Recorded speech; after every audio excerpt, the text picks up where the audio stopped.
representing East African team. Now I'm going to present our presentation for the AADF 2021. We are going to start, yes, for the Democracy Index 2020.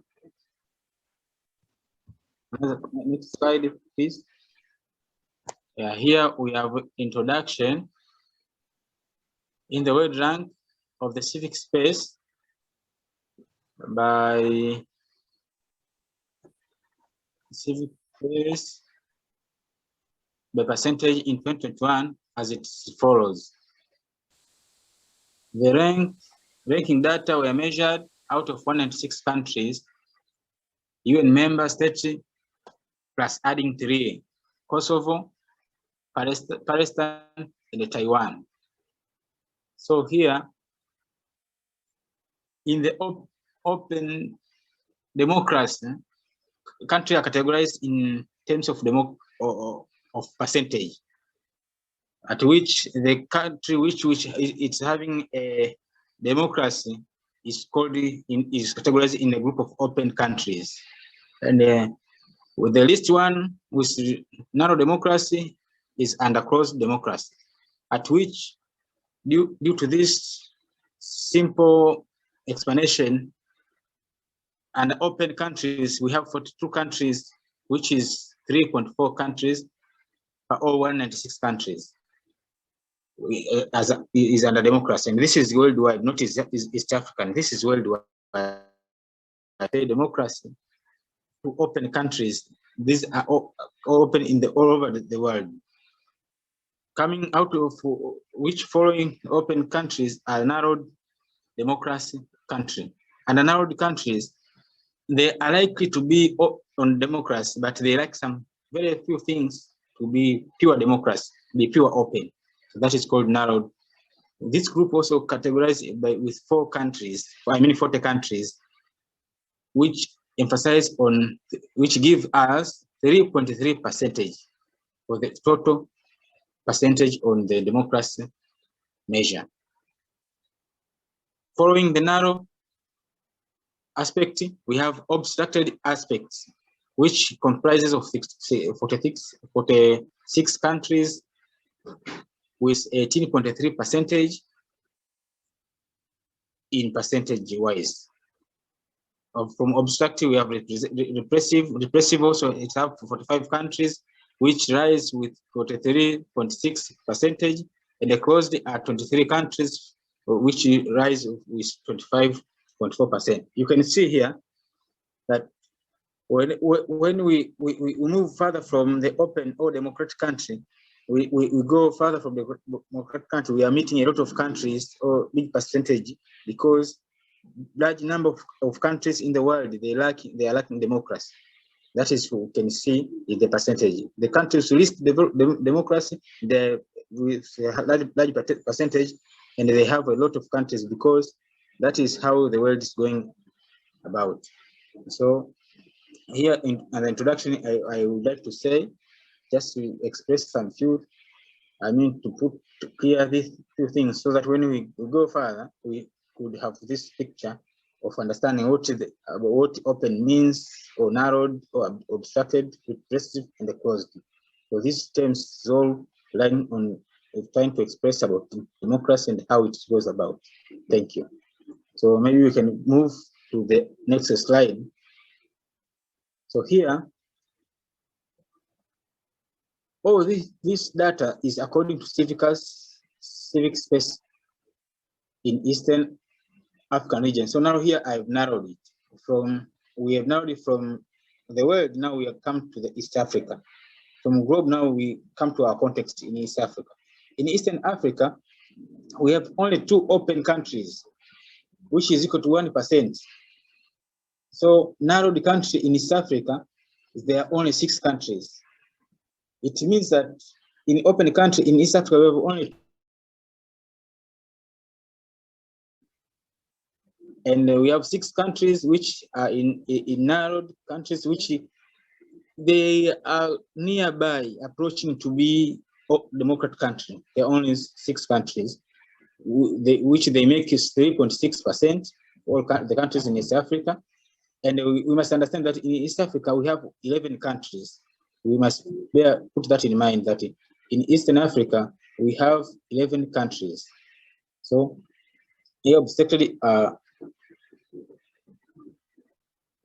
13 countries, 22 countries, 26 countries. So here, this number, I think they are subtracted and are added. Because here we have 11 countries, and here I see 13 countries. I think in this data, I can revise them and they will see further because it's exceeding our countries. But what I'm trying to say is, according to the percentage which we made, the 13 countries, the other countries were added in the Eastern African zone, a part of this East African country of ours, which will be expressed down below, that to make a number which is seen now. So this is percentage-wise in East African index. Leaving the first one, which were at the global index, now we're discussing this for East Africa. I think you can go to the next slide. Okay, East Africa. So here comes with data. In Eastern Africa, the obstructed country is only one country, which is like 0.51%, and this is Kenya. In Kenya, the civic space has been obstructed by the government act. Many are being stopped to do a certain program, especially on LGBT sensitization, as you can see. Next.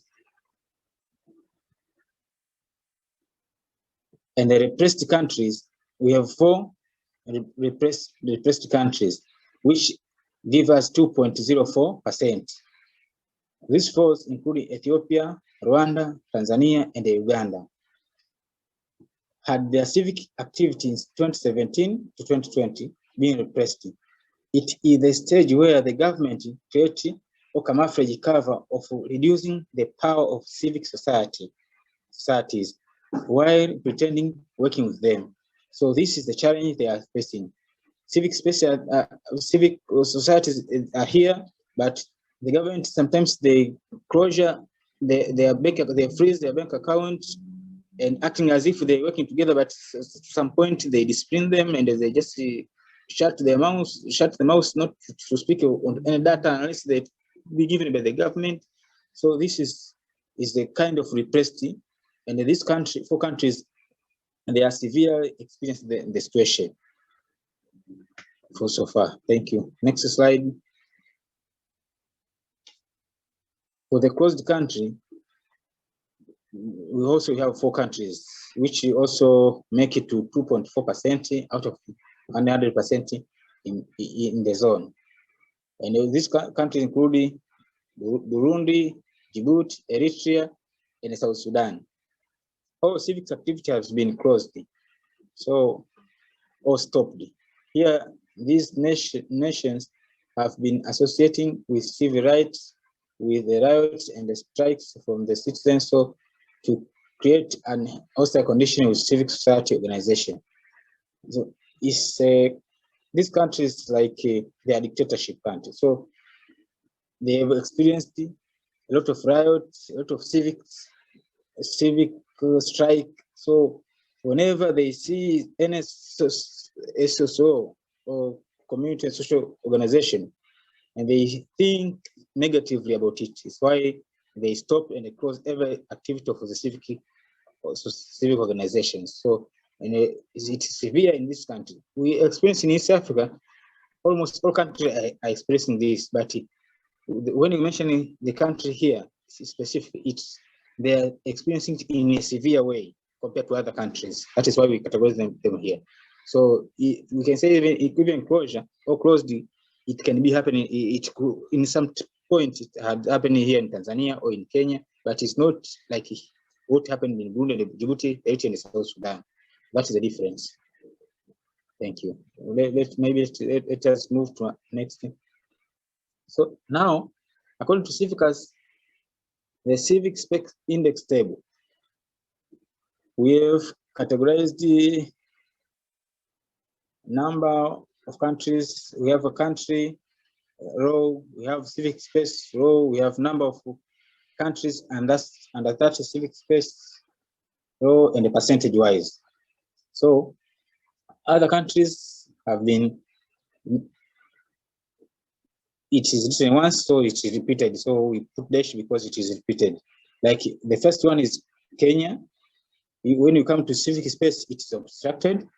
And the number of countries under obstructed is 1, and its percentage is 0.51.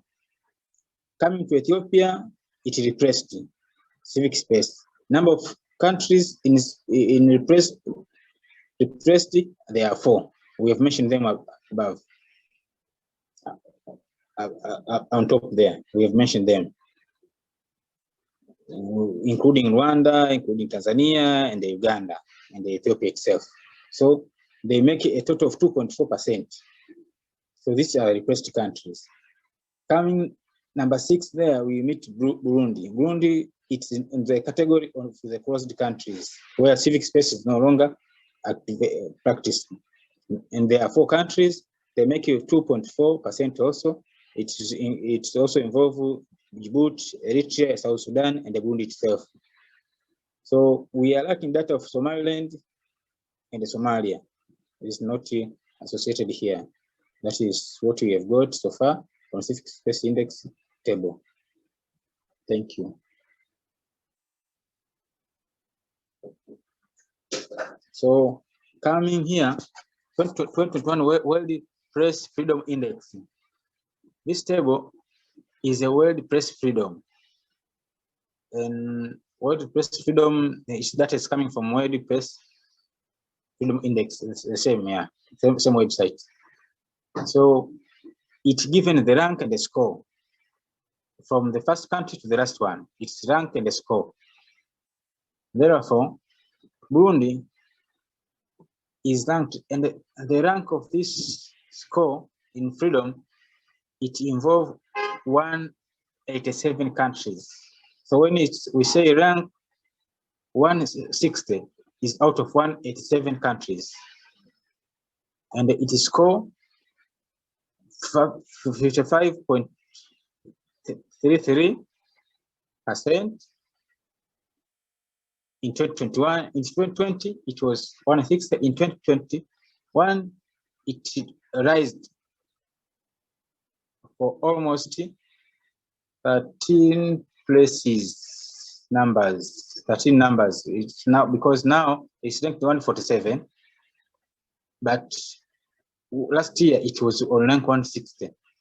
So we see here Burundi has improved its press freedom. So if they were restricting people to, journalists to speak or to write or to have any information from source of the government or any reliable source where the journalists rely to have the formal information, now they are getting. Burundi have improved for 13 steps ahead. So this is a good thing to Burundi. It seems they are going on the right track. Djibouti, they have no data on this track. Coming to Eritrea in 2020, they were 178 at rank, while they scored 83.5. But now they dropped from 187 and they went up to 180 in 2020. So they dropped for 2 points. While the score went to 81.45. So Eritrea is not doing well on this. Ethiopia, in 2020, it was ranked 99. While today, it rised to 101, which is not bad. Is bad because they dropped instead of gaining. It's supposed to go down. It went up, which is bad. So also Ethiopia is not doing well in press freedom. Kenya, it was ranked 103 in 2020. It raised this year to 102. It was doing well. Rwanda ranked 155. It dropped this year. to 156. It dropped by one state, which is bad. So it means they are squeezing their journalists. So there's the means for them to collect it. So I don't know how we can meet them, but as we make noise, they will hear. Also, they will try to rectify how they handle the journalism or the press freedom. Somalia, it ranked in 163. Now it improved to 161. It gained 2 points. South Sudan, no data. Tanzania, it was 124. It maintained the same this year, 124. So Uganda, 125, also maintained same position, 125. So these are some, what we can say, all about data of the press freedom in Eastern African countries. Thank you. Otherwise, do we have yes. So the democracy index covers 58 countries. That is why the first one will confuse me. If this is covers 58 countries, this is democracy index 2016 to 2020 for 58 countries, but this is the African countries. So, but for us, we categorize in our 11 countries. So, coming from 2016 to 2020, we start country by country. Here in Burundi, you can see in 2016, Burundi was ranked 150 countries at 150, which is out of 180, as I said, 187 countries. So it was ranked 150. This 150 today, as we speak, in last 2020 rank, it was ranked democracy-wise 154. So it dropped, which is bad. So the democracy of Burundi seems to drop rather than increasing.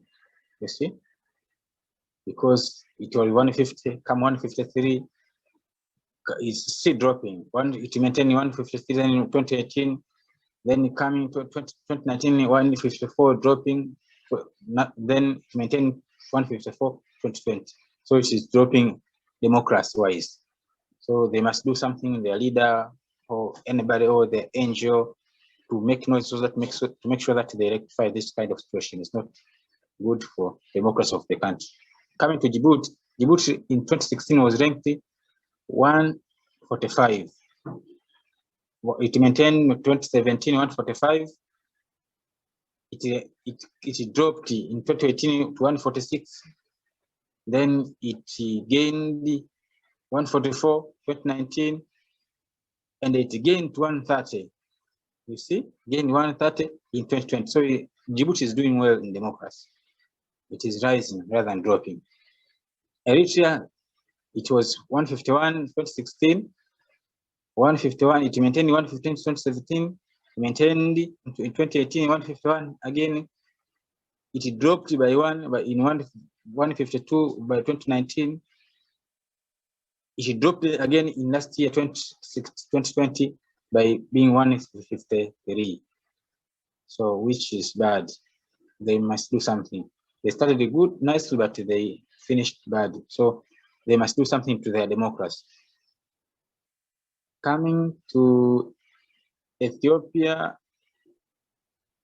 yes, Ethiopia, it was 125 ranked, came to 129, it dropped, again a little bit, come to 128, it gained a bit, 125 in 2019, it gained, increased, then it came to 123, it gained more 2 points, 2 steps. So Eritrea, Ethiopia is doing well in democracy because it is rising in numbers. Kenya, it was 92 by rank. 2016, 2017, it was 97. Come to 2018, it was 98. Coming to 2019, it was 94. It gained from 92. It dropped to 95, dropped to 98, but gained to 94. Then it dropped to 95 by 1 point in last year. So it is fluctuating. Actually, it's not that severe, but it is fluctuating. Rwanda, it was 138. I mean, in 2016, it came to 133. 133 in 2017, it came to 128. It gained now. Democracy in 2018, it was 128.